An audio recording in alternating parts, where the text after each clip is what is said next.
माननीय प्रधानमंत्री महोदय जी, सुमध्याह्न। मैं गिरीश जवाहर नवोदय विद्यालय मुंगेशपुर दिल्ली में 11वीं कक्षा का छात्र हूं।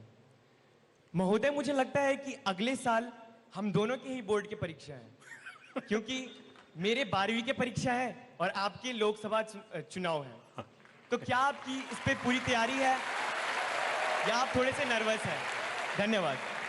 मैं सवाल फिर से दोहराना चाहूँगी माननीय कि इनका सवाल है कि मैं 11वीं का विद्यार्थी हूँ। अगले साल हम दोनों की बोर्ड परीक्षा है। मेरी 12वीं की परीक्षा है, आपका लोकसभा चुनाव है। तो क्या आप इसके लिए तैयार हैं या फिर नर्वस हैं?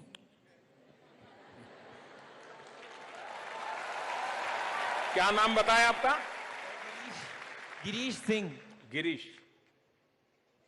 इतना मुझे पक्का लगता है, अगर मैं आपका टीचर होता तो मैं आपको गाइड करता कि आप जर्नलिज्म में जाइए,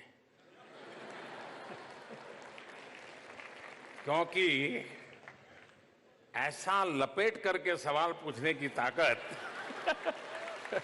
जर्नलिस्टों की ही होती है।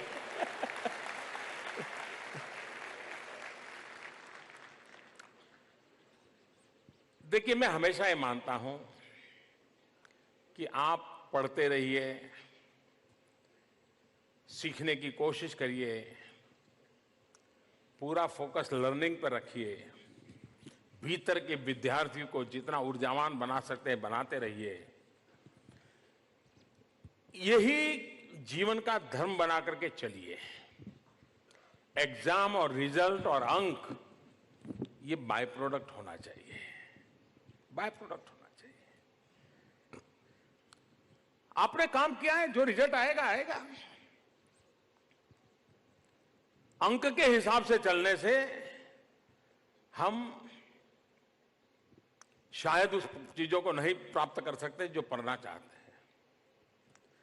राजनीति में भी मैं इसी सिद्धांत पे चलता हूं कि 125 करोड़ देशवासियों के लिए जितना मेरे पास समय है, जितना हमारे पास शक्ति है, जितनी मेरे पास ऊर्जा है, जितनी मेरे पास दिमागी सामर्थ्य है, सब कुछ 125 करोड़ देशवासियों के लिए खपाता रहूं।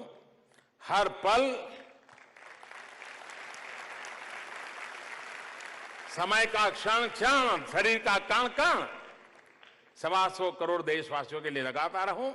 चुनाव आएंगे जाएंगे, वो तो सब बाय प्रोडक्ट होता है जी।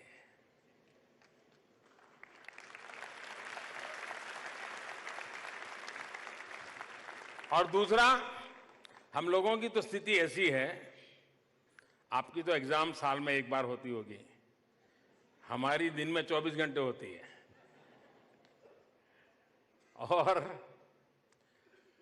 किसी हिंदुस्तान के किसी कोने में एक नगरपालिका का चुनाव और हार गए तो ब्रेकिंग न्यूज होता है, ब्लो ऑन मोदी।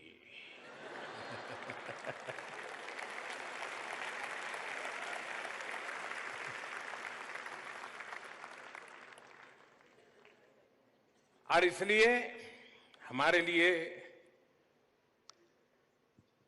और दूसरा है जी, कभी कभार मैं तो राजनीति में बहुत देर से आया हूं, बहुत लोगों की बात गले नहीं उतरती है। और दूसरा, मैं अभी भी एक प्रकार से राजनीति की व्यवस्था में हूं, लेकिन मन स्वभाव से राजनीति में नहीं हूं। मेरे वो नेचर में ही नहीं है। मेरे नेचर में है कुछ करना है, बस करते रहना। लेकिन जब मैं राजनीति में नहीं था तो पुराने जमाने में जनसंघ नाम की एक पार्टी हुआ करती थी और उनका दीपक नाम का निशान हुआ करता था। और वो पार्टी इतनी गरीब थी कि दीवार पर दीपक पेंट करने के लिए भी उनके पास बड़ा मुश्किल होता था। अब गुजरात में चुनाव थे तो उन्होंने कोई 103 कैंडिडेट खड़े कर दिए और जो मिला, लड़ना तैयार हो, लो लड़ो। अब खड़े हो गए सब लोग। 103 में से 99 का डिपॉजिट चला गया, डिपॉजिट जब्त हो गया। और चुनाव में, राजनीति में डिपॉजिट जब्त होना है ना, बहुत बुरा माना जाता है। 4 का बच गया। तो मुझे बराबर याद है कि वो जनसंघ वालों ने इन 4 लोगों का जो डिपॉजिट का पैसा वापस आया, उसकी एक बहुत बड़ी महफिल की, बड़ी पार्टी की और बड़ा आनंद से मिठाई बांट के खाई। क्यों? तो बोले 4 लोगों की डिपॉजिट बच गई है। ये जो मिजाज होता है वो वहां से यहां तक पहुंचाता है। अटल जी कहते थे हार न मानूंगा, ये हार न मानूंगा जो जिजीविषा होती है, ये हर एक के भीतर होनी चाहिए।